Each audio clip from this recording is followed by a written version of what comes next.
Welcome to cinema bazaar. నేను మీ anchor Hasini. Today cinema bazaar film news కి స్వాగతం సుస్వాగతం. తాజా సినిమా వార్తలు, gossips, box office report, cinema రివ్యూలు మరియు స్పెషల్ ఇంటర్వ్యూస్ అందించడానికి మేము సిద్ధంగా ఉన్నాం.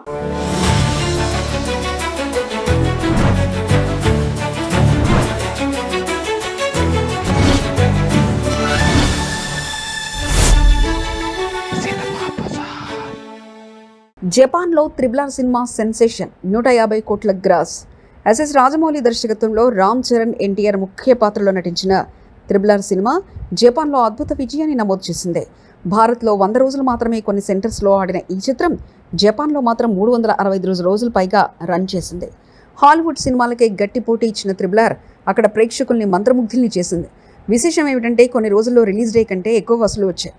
జపాన్ మార్కెట్లో ఈ సినిమా 150 కోట్ల గ్రాస్ను అందుకుంది. అంటే 2.5 బిలియన్ జపనీస్ యోన్స్ వసూలు చేసిందన్నమాట. ఇది ఇండియన్ సినిమాల చరిత్రలో ఓ మైలురాయి అని చెప్పొచ్చు. తెలుగు సినిమా స్థాయిని అంతర్జాతీయంగా తీసుకెళ్లిన సినిమా ఇది. జపాన్ ప్రజల మనసులో హీరోలు చరణ్, ఎన్టీఆర్ ప్రత్యేక స్థానాన్ని సంపాదించారు. ఇది త్రిబుల్ కాదు, రికార్డులు రాసిన రాజమౌళి రత్నం. సినిమా బజార్ యూట్యూబ్ ఛానల్ తో పాటు సినిమా బజార్ డిజిటల్ ఈ పేపర్ మరియు సినిమా బజార్ వెబ్సైట్ కూడా చూస్తూ ఉండండి.